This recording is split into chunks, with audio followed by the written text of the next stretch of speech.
कृष्णाय वासुदेवाय हरये परमात्मने प्रणतक्लेशनाशाय गोविंदाय नमो नमः। ठाकुर जी, आज की भागवत कथा प्रसंग में महाराजा पृथु का आविर्भाव और राज्याभिषेक, आज की कथा का यही प्रसंग है। ध्यान से सुने। श्री मैत्रेय जी कहते हैं, विदुर जी,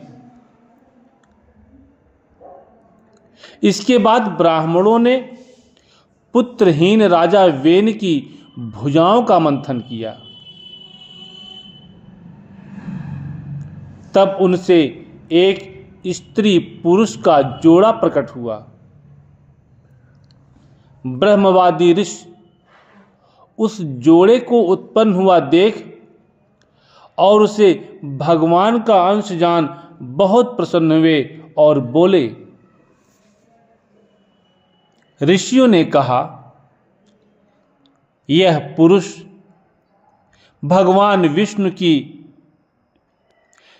विश्वपालिनी कला से प्रकट हुआ है और यह स्त्री उन परम पुरुष की अनपायनी अर्थात कभी अलग न होने वाली शक्ति लक्ष्मी जी का अवतार है। इनमें से जो पुरुष है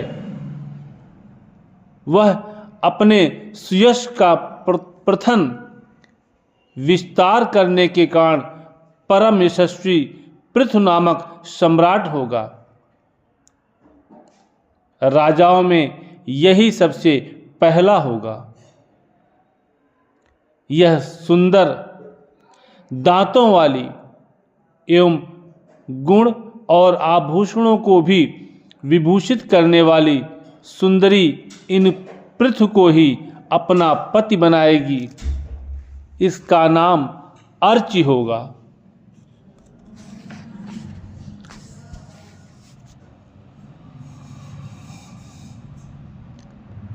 पृथु के रूप में साक्षात श्री हरि के अंश ने ही संसार की रक्षा के लिए अवतार लिया है और अर्च के रूप में निरंतर भगवान की सेवा में रहने वाली उनकी नित्य सहचरी श्री लक्ष्मी जी ही प्रकट हुई हैं। श्री मैत्रेय जी कहते हैं, विदुर जी,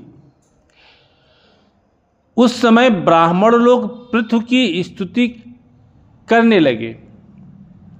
श्रेष्ठ गंधर्वों ने गुणगान किया, सिद्धों ने पुष्पों की वर्षा की, अप्सराएं नाचने लगीं, आकाश में शंख, तुरही, मृदंग और दुंदुभी आदि बाजे बजने लगे। समस्त देवता, ऋषि और पितर अपने अपने लोक से वहां आए। जगत गुरु ब्रह्मा जी देवता और देवेश्वरों के साथ पधारे। उन्होंने वेन कुमार पृथु के दाहिने हाथ में भगवान विष्णु की हस्तरेखाएं और चरणों में कमल का चिन्ह देखकर उन्हें श्री हरि का ही अंश समझा, क्योंकि जिसके हाथ में दूसरी रेखाओं से बिना कटा हुआ चक्र का चिन्ह होता है वह भगवान का ही अंश होता है। वेदवादी ब्राह्मणों ने महाराज पृथु के अभिषेक का आयोजन किया। सब लोग उसकी सामग्री जुटाने में लग गए। उस समय नदी, पर्वत, समुद्र, सर्प, गौ, पक्षी, मृग, स्वर्ग, पृथ्वी तथा अन्य सब प्राणियों ने भी उन्हें तरह तरह के उपहार और भेंट किए। सुंदर वस्त्र, और आभूषणों से अलंकृत महाराज पृथु का विधिवत राज्याभिषेक हुआ। उस समय अनेकों अलंकारों से सजी हुई महारानी अर्च के साथ वे दूसरे अग्निदेव के सदृश जान पड़ते थे। श्री विदुर जी, उन्हें कुबेर ने बड़ा ही सुंदर सोने का सिंहासन दिया और वरुण ने चंद्रमा के समान श्वेत और प्रकाशमय छत्र दिया, जिससे निरंतर जल की फुहियां झड़ती रहती थीं। वायु ने 2 चमर, धर्म ने कीर्तिमयी माला, इंद्र ने मनोहर मुकुट, यम ने दमन करने वाला दंड, ब्रह्मा ने वेदमय कवच, सरस्वती ने सुंदर हार, विष्णु भगवान ने सुदर्शन चक्र, विष्णु प्रिया लक्ष्मी जी ने अविचल संपत्ति, रुद्र ने 10 चंद्राकार चिन्हों से युक्त कोश वाली तलवार,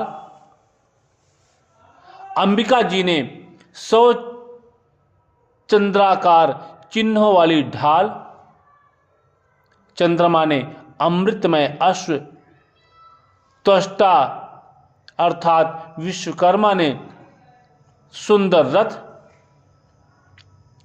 अग्नि ने बकरे और गौ के सींगों का बना हुआ सुदृढ़ धनुष, सूर्य ने तेजोमय बाण, पृथ्वी ने चरण स्पर्श मात्र से अभीष्ट स्थान पर पहुंचा देने वाली योगमयी पादुकाएं, आकाश के अभिमानी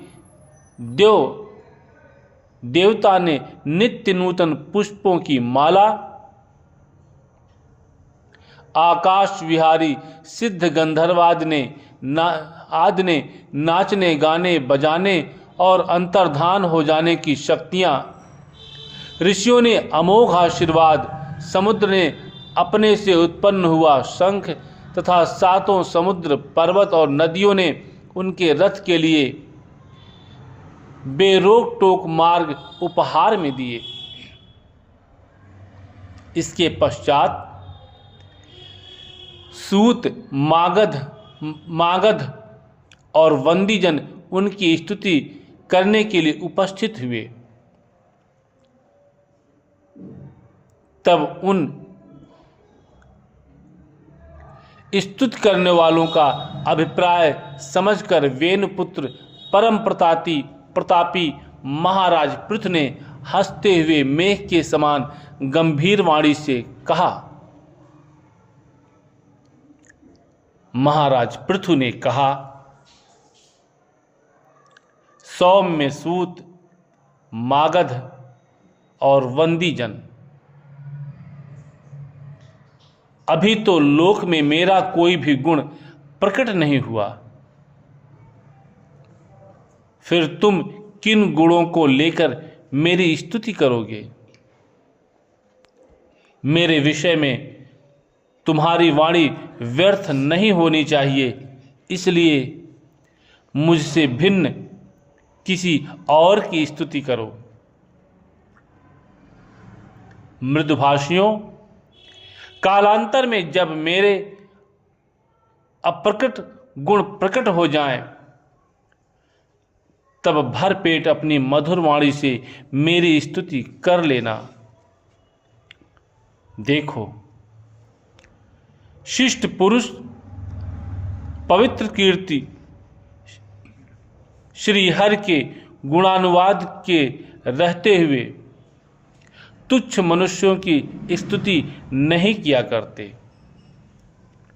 महान गुणों को धारण करने में समर्थ होने पर भी ऐसा कौन बुद्धिमान पुरुष है जो उनके न रहने पर भी केवल संभावना मात्र से स्तुति करने वालों द्वारा अपनी स्तुति कराएगा।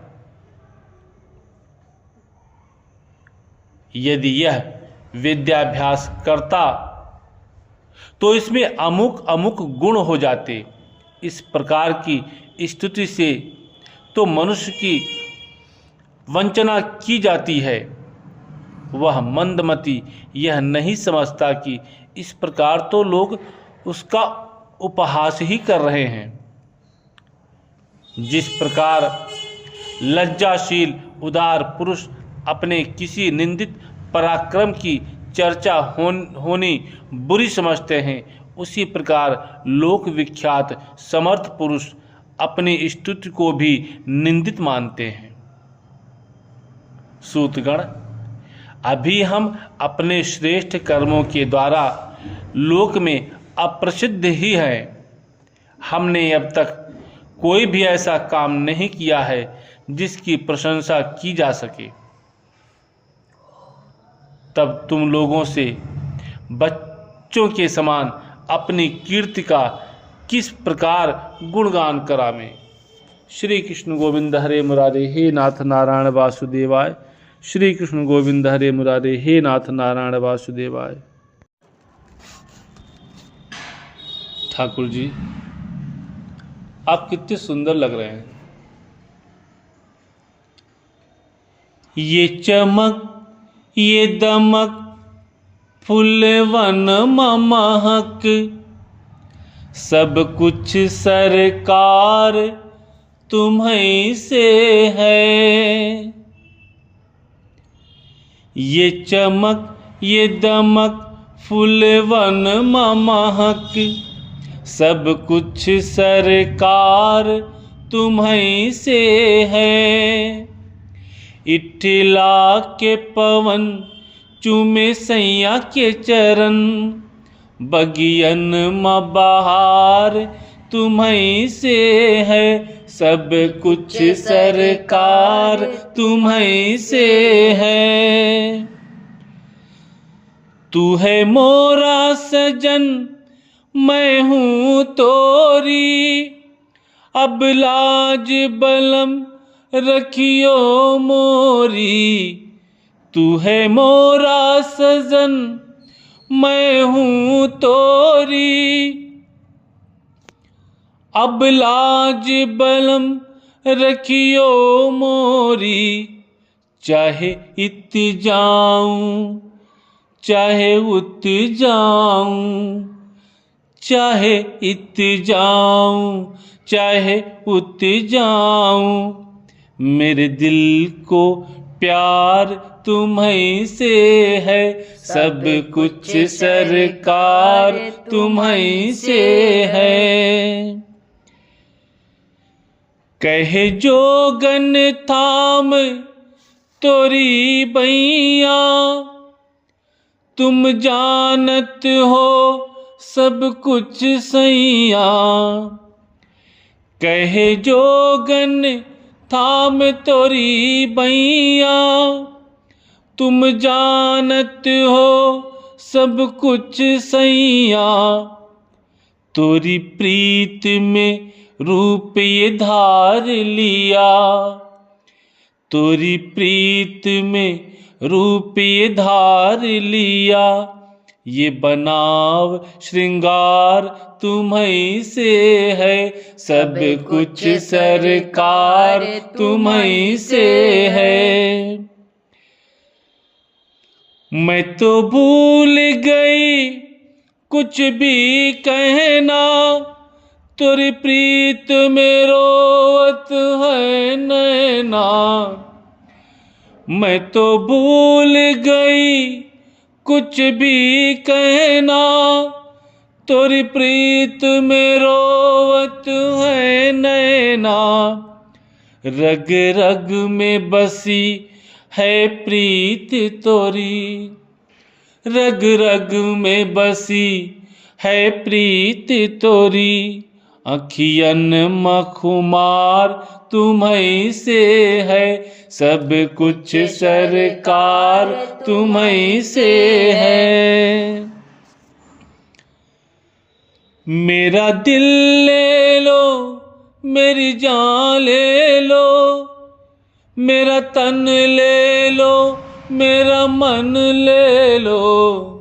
मेरा दिल ले लो मेरी जान ले लो, मेरा तन ले लो, मेरा मन ले लो, मेरे इश्क को निस्बत है तुमसे, मेरे इश्क को निस्बत है तुमसे, जीवन श्रृंगार तुम्हीं से है, सब कुछ सरकार तुम्हीं से है, ये चमक ये दमक फूलवन महक, सब कुछ सरकार तुम्हीं से है, इठला के पवन चूमे सैया के चरण, बगियन म बहार तुम्हीं से है, सब कुछ सरकार तुम्हीं से है, सब कुछ सरकार